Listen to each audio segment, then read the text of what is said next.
Hoxe foron en Rianxo e onte en Valga. Ambas localidades comparten estas xornadas centradas no impulso dos viños das indicacións xeográficas protegidas. Sobre a mesa a súa consolidación no sector e o seu encaixe no marco normativo. Eu creo que podemos aproveitar esta xornada para decatarnos da importancia do futuro das indicacións xeográficas do viño, que están acompañadas por elementos locomotores como son as denominacións de orixe e sobre todo como mascarón de proa as variedades autóctonas que temos en Galicia, que sin dúbida ninguna están acabando importantes éxitos a nivel nacional e internacional. Tamén se abordaron as potencialidades da futura lei da calidade alimentaria que busca que este tipo de produtos acaden unha nova dimensión no mercado ao tempo que dinamizan o rural, un aspecto que valoran e moito dende os distintos grupos de desenvolvemento rural que participaron no evento, entre eles o de Deloa e o do Salneso Iaumia. Nesta simbiosis entre adegas, institucións e organizacións, o que se puxo de manifesto é a necesidade de camiñar xuntos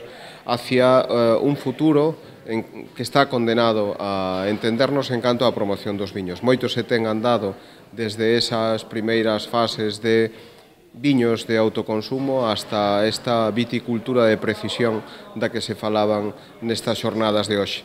E a promoción do produto hai que engadir tamén a capacidade de remar cara ao mesmo lado. Para iso aquí tamén se abordaron cuestións relativas ao asociacionismo que sirva para unir o sector.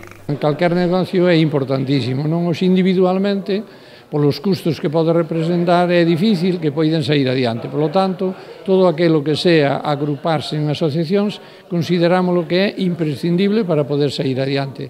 Esa é unha das razóns e dos temas que se falaron hoxe aquí nesta reunión. Teñen que seguir a traballar nesta mesma liña porque isto ao final pois vai dar frutos. Os frutos neste tipo de producións pois se empezan, son moi lentos e polo tanto isto ao longo dos anos é cando se vai ver realmente o seu fruto, pero eu creo que teñen que traballar con moita ilusión e eu a verdade é que marcho moi contento porque os viños que estamos a catar aquí pois son viños extraordinarios. As xornadas van continuar este vindeiro sábado en Boiro, no Pazo de Goiáns vais instalar un túnel do viño onde profesionais e público xeral poderán coñecer de preto os viños das 15 adegas das 4 IXP de viños de Galicia, entre elas, por suposto, a do Barbanza e Iria.